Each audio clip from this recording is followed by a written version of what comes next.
Welcome, welcome. I have another haul. This is Rayzor from the Horror Syndicate, and I can't stop buying movies.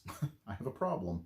Anyway, hit the subscribe button. Please hit the like button. Let us know if you like what I'm doing. If you don't, it shows with the views.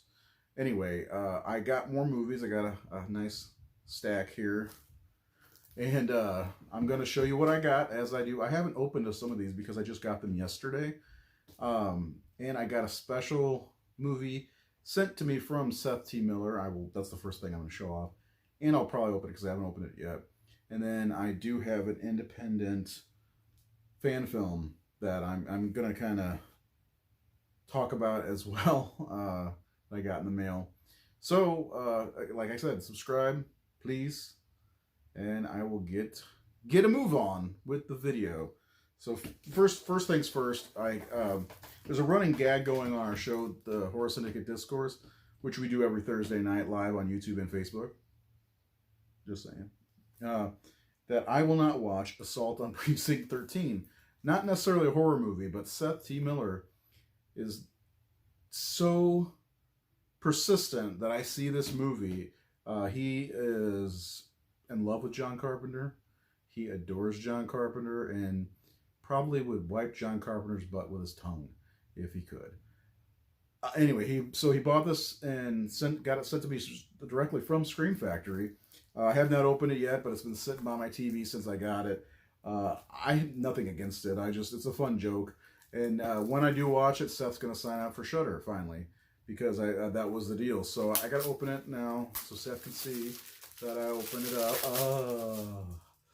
Curious to see how you open your Blu-rays. There's that little slot there, I guess, to open it, and I always push that in and rip it across, and there it is. Ooh, that's pretty awesome. That's one of the things I love about Scream Factory is they've got that alternate art in there. Usually if I have the slip, I'll turn it around because the slip is usually the one they show. But thanks, Seth. I really do appreciate it. I'll get around to watching this. I did say I'd watch it around its 50th anniversary, so 2026, here we come. Yay, 2026. Let me set this down. Normally I just kind of toss my stuff, but not today. I got Don't Breathe, which I thought I had, but I didn't. I didn't have this movie at all. I've heard so many good things about it, so I'll be watching this very soon. We may end up doing an episode. Because Seth sent us the trailer, and I'm like, oh, I haven't seen the first one. Thought I had it, but that turned out to be Lights Out. I guess they came out around the same time, and I confused them. So now I have Don't Breathe. I will watch that at some point. Now the getting into the goods, as you know, if you've been following the channel, if you've been following me at all, I do love a good Italian horror movie. Now, so I upgraded my DVD. And got the Arrow Beyond the Door. So this movie got in trouble for being too much like The Exorcist because there's an exorcism, and it's not. It's a fun movie. It's not too bad. There's a little girl in here who is hilarious because she's just a bitch completely. And I have not opened this. I got this yesterday. I was surprised to see it because you'll be able to see on the screen right here that Amazon, somebody's selling it for, what, $80? So I got it for $25, so I'm going to open. Now, the thing about Arrow opening their stuff is they have a little easy line to open, but I say no. Well, maybe I'll do it this time, if I can. Because I like to just get in there and do that, and now I'm on camera, having trouble opening Blu-ray. There we go. Ooh, I love that smell. It's weird, but Blu-rays have this distinct smell. I do have the DVD copy of this. I'm not going to show it to you because it sucks, but it has that same cover art. But I do dig the cover art that this one comes with. So this is going to go right next to my Blue Underground copy of Shock, which is actually Beyond the Door 2, Mario Bava movie. And Blue Underground, hey, let's get a Blu-ray of that so I can have all three on Blu-ray. So yeah, Beyond the Door. Pretty excited about that. Underrated Italian horror movie. And got Beyond the Door 3. Beyond the Door. Beyond the Door 3, I've never seen this before, but I saw it. I'm like, whoa. I just was looking for this or talking about this with my brother-in-law the other day. I was like, we've never seen Beyond the Door 3. Is it anywhere streaming? I saw it. I was like, you know what, screw it. I'll just buy it and see how it is and give it that blind box kind of steal or viewing. See how it goes. Yeah, we'll open her up. This one's released by Severin, I believe. No, Vinegar Syndrome.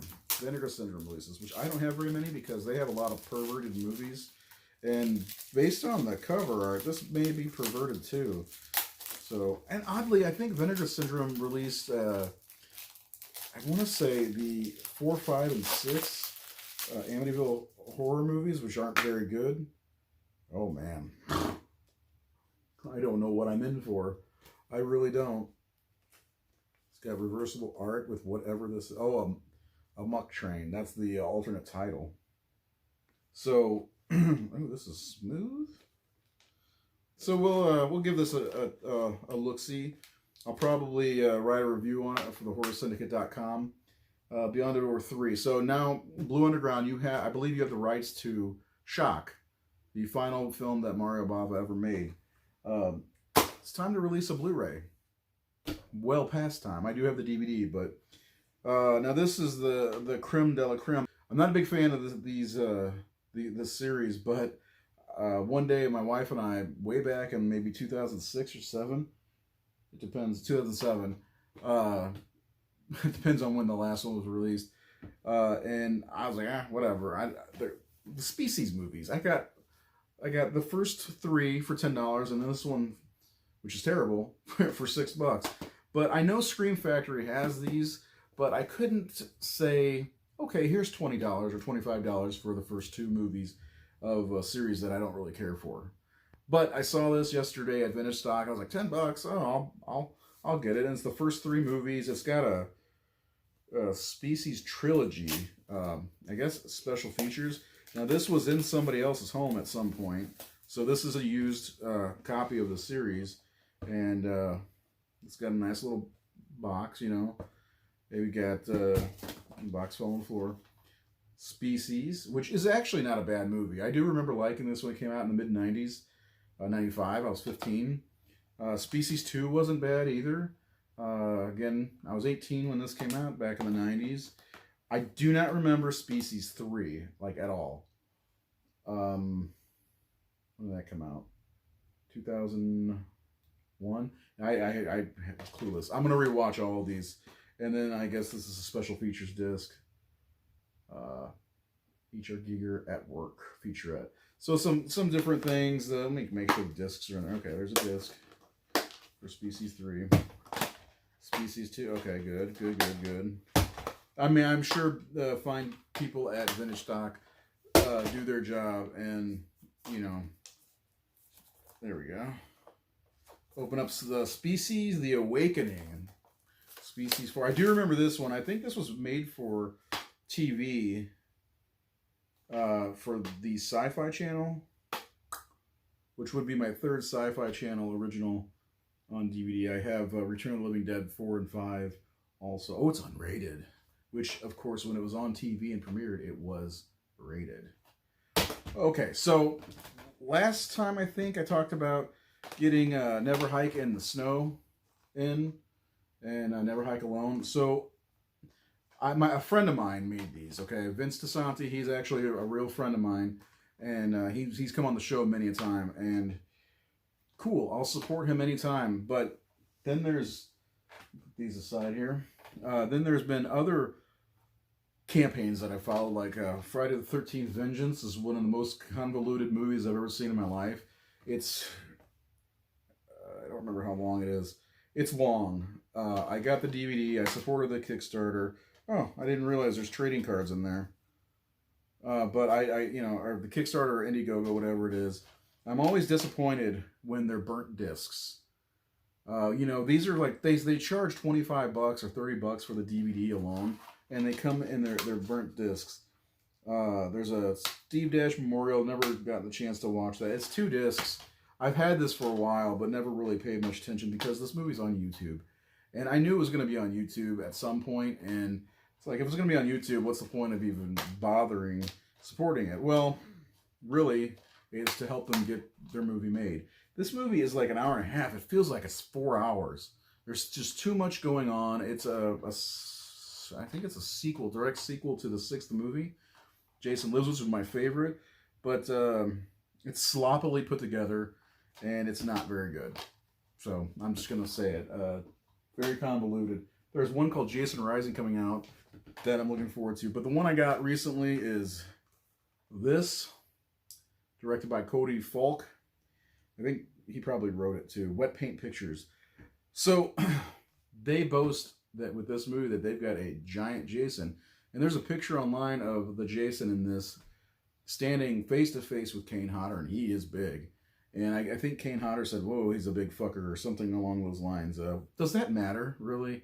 I mean, as long as he's over 6'2", maybe. He doesn't need to be 6'8", or whatever this guy is. Let me tell you something. Cody Falk, I backed your Kickstarter, one of the 3 or 4 Kickstarters you guys did, and Indiegogo for this. It took like 3 years to get this, and they finally released it last, I want to say, October maybe. And I think you'd make a fantastic, a wonderful Texas Chainsaw Massacre movie. So we've got Vengeance, which I talked about being a convoluted mess. And then I think Never Hike Alone is the gold standard for Friday the 13th fan films. And then Never Hike in the Snow, which is a prequel. This is the worst of all of them. That's Assault at Precinct 13. This is the worst one of all of the 3 that I have. I was bored with it. The characters were awful. I applaud the director for trying and making his own movie and everything, but I honestly think you'd be better served to make your own movie and not shoehorn Jason Voorhees into a movie about people who are on the run after robbing a bank. I don't know. Who robs banks anymore? But, I mean, they have some great filming locations that they were able to get from the original movie to kind of make it feel like that. And I do applaud Cody for trying, but this is awful. It's terrible. So that's it. That's it. It's been a while. It felt like it was a while since I'd seen or ever gotten anything in the mail or went to the store. Actually, vintage stock really disappointed me. I went to go buy King Kong, the Scream Factory. It was $25.99. Which means they've increased their prices by about 20%. And I like to stay retail if I can, instead of buying things online all the time, even though you know it's way easier. But like, if they're raising their prices to like what the online prices are close to, I'm just going to stick with online.